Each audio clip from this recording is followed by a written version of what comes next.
Today we are celebrating World Food Day. World Food Day is commemorated every year worldwide to promote global awareness and action for those who suffer from hunger and for the need to ensure healthy diets for all.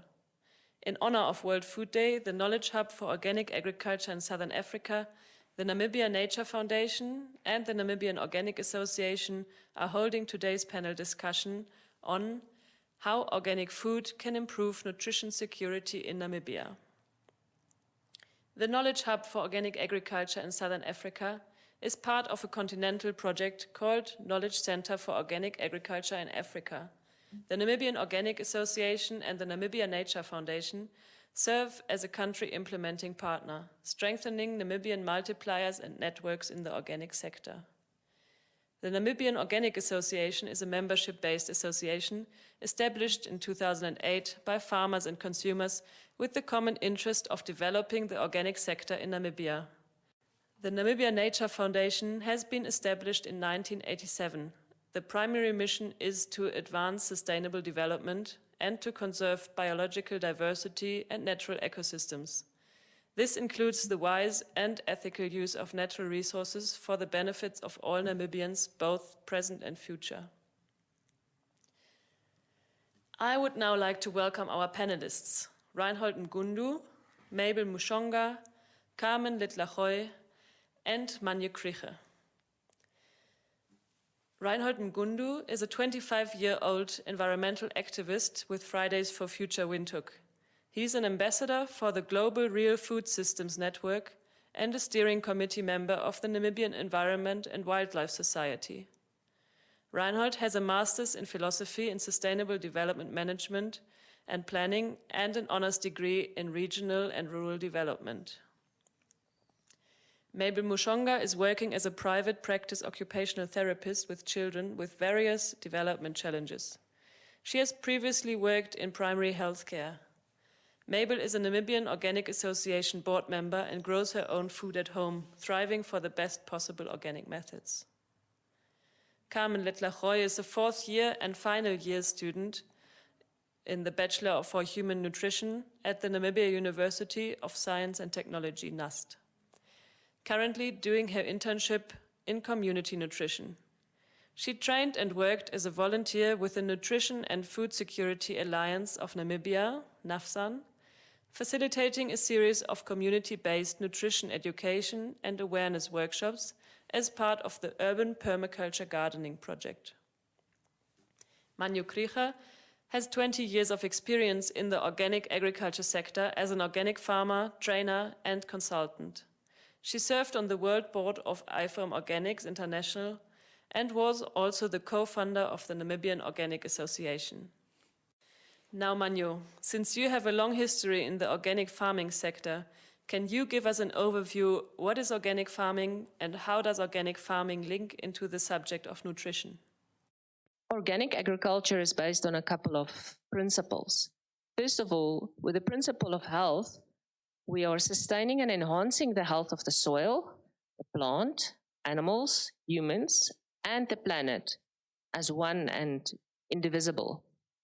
The second principle is the principle of ecology.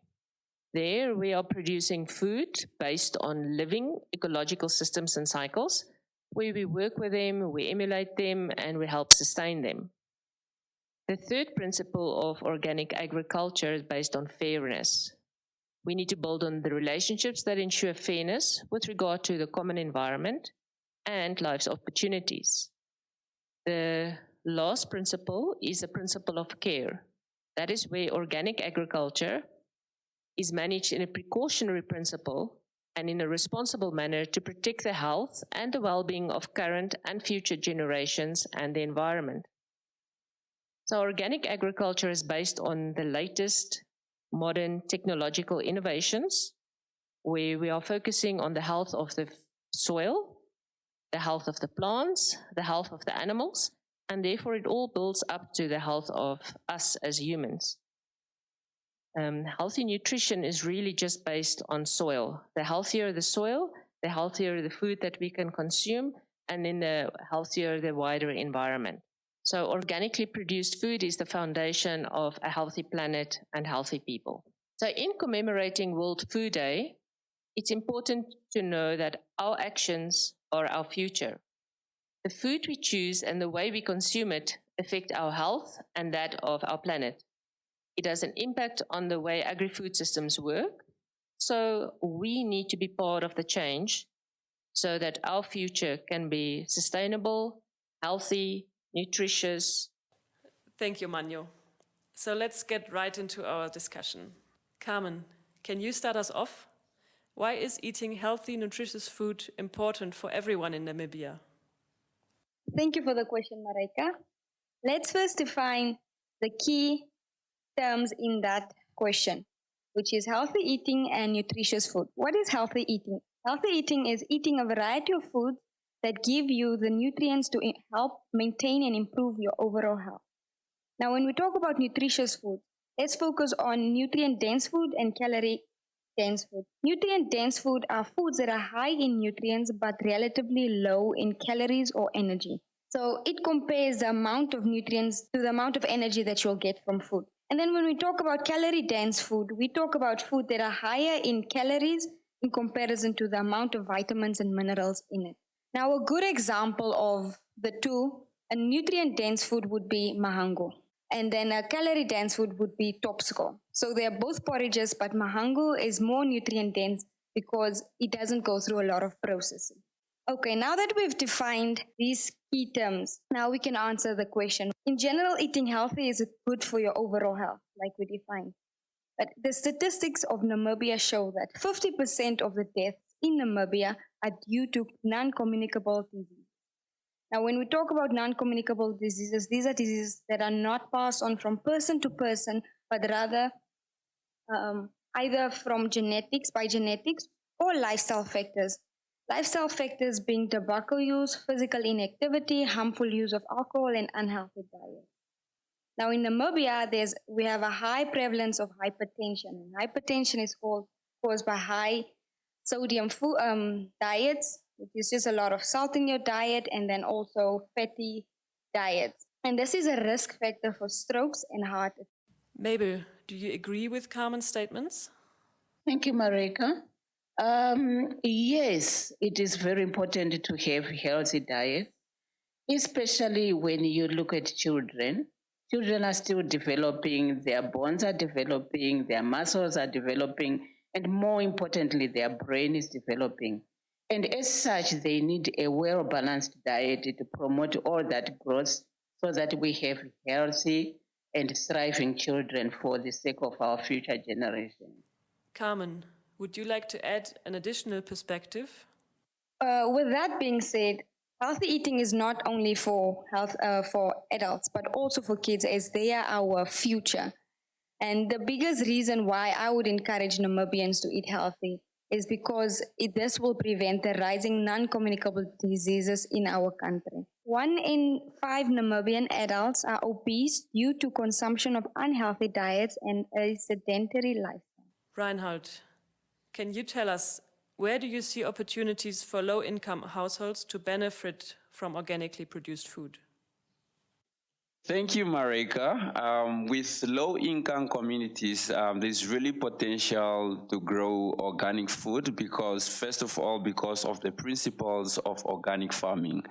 And the principle really emphasizes little inputs for more outputs. And when you look at low-income areas, people can really learn to grow their own food. For instance, using all scrap materials as containers, as garden beds, and we've done this in many communities.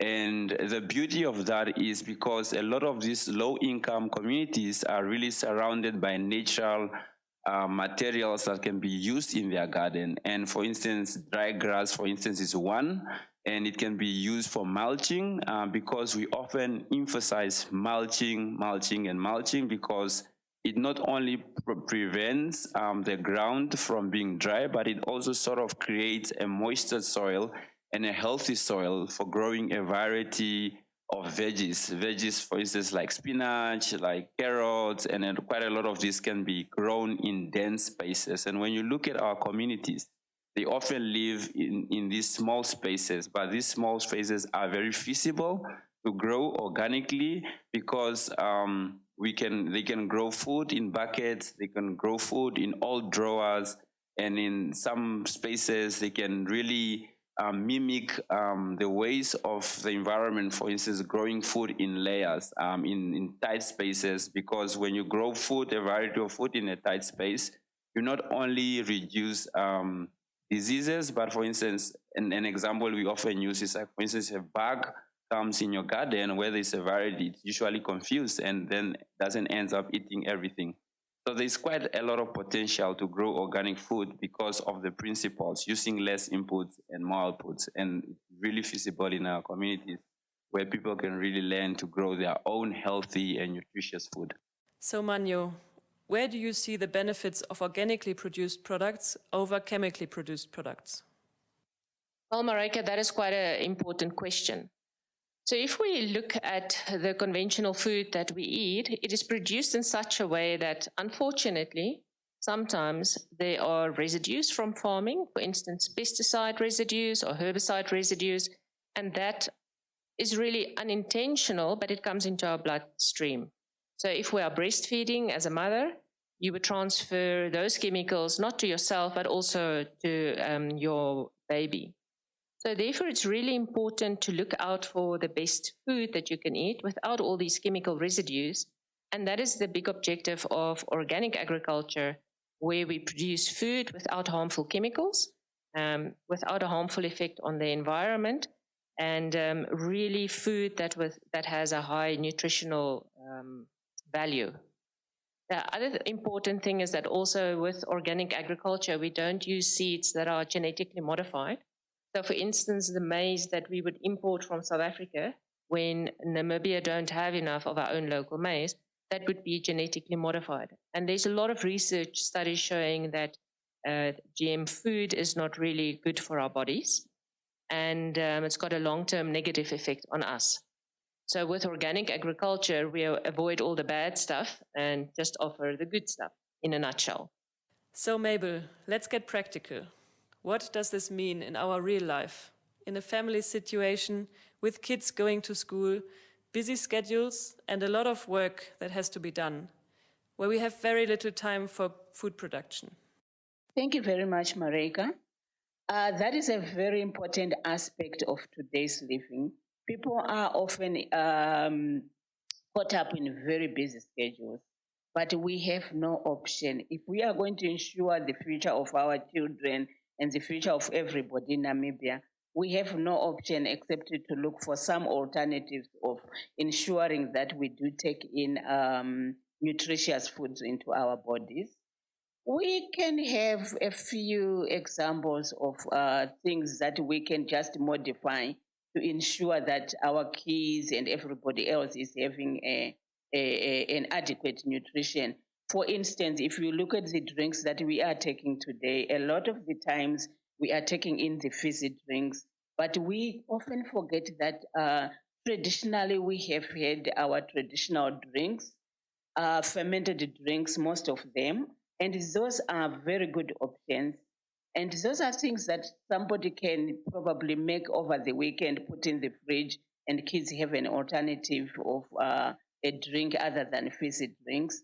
We can look at basic things like making your own porridge instead of buying processed cereal in the morning. An alternative of porridge with peanut butter is a better alternative than just giving a kid processed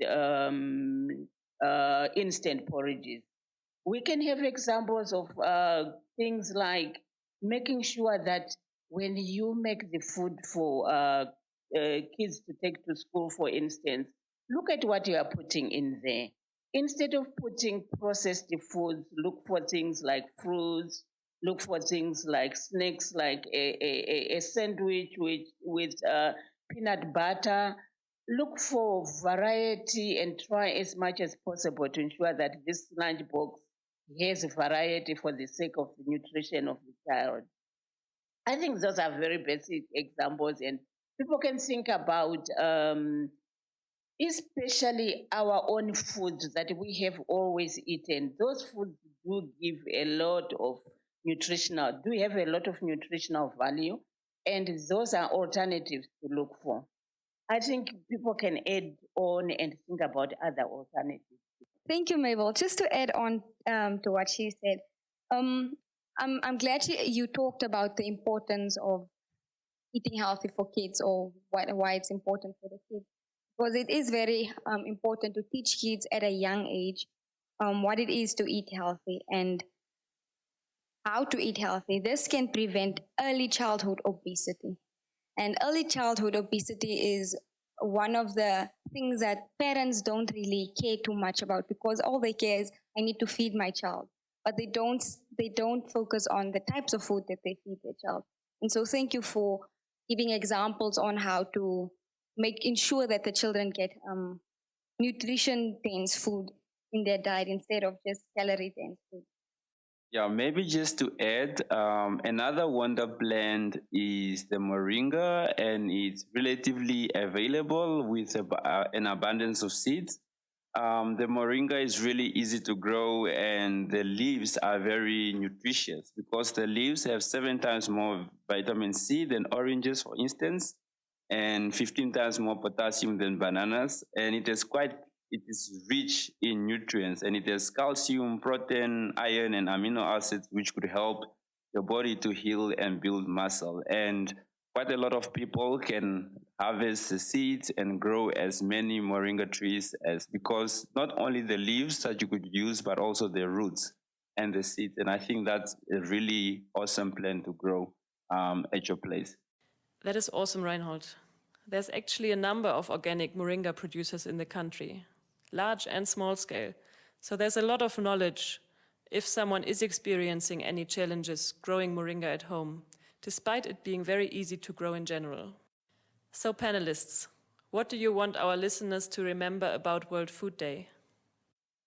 Marika, I think the most important point is that we are what we eat, and anybody can be a farmer. Anybody can produce food, whether it's on a big farm, a small farm, or right in the middle of Windhoek in a pot. You can produce food for yourself and be successful with that. I think on this day, we should perhaps open the discussion around food tuck shops in schools, especially looking at young kids who are sort of faced with an abundance of sugar-rich food, which is often unhealthy.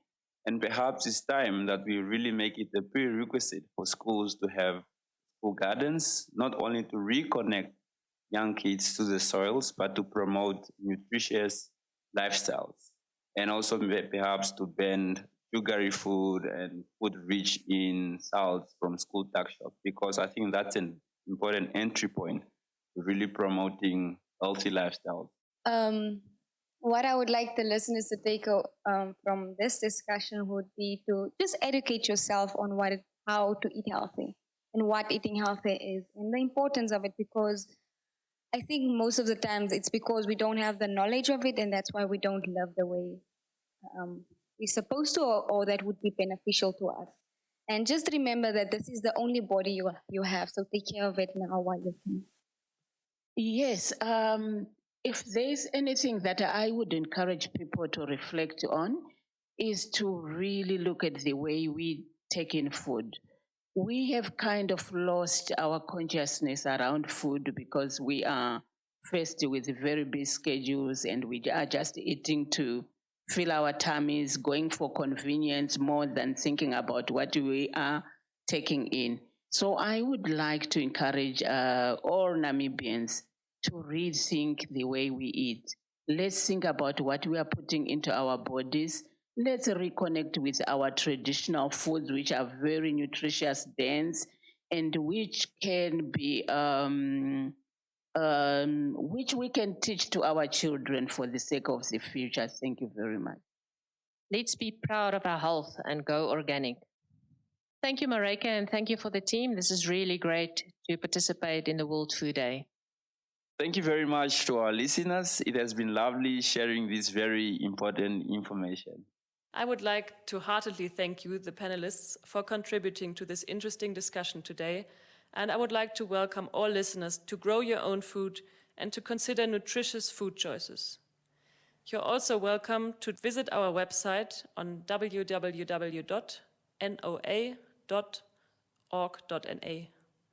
or contact NOAA on 081 66 33 22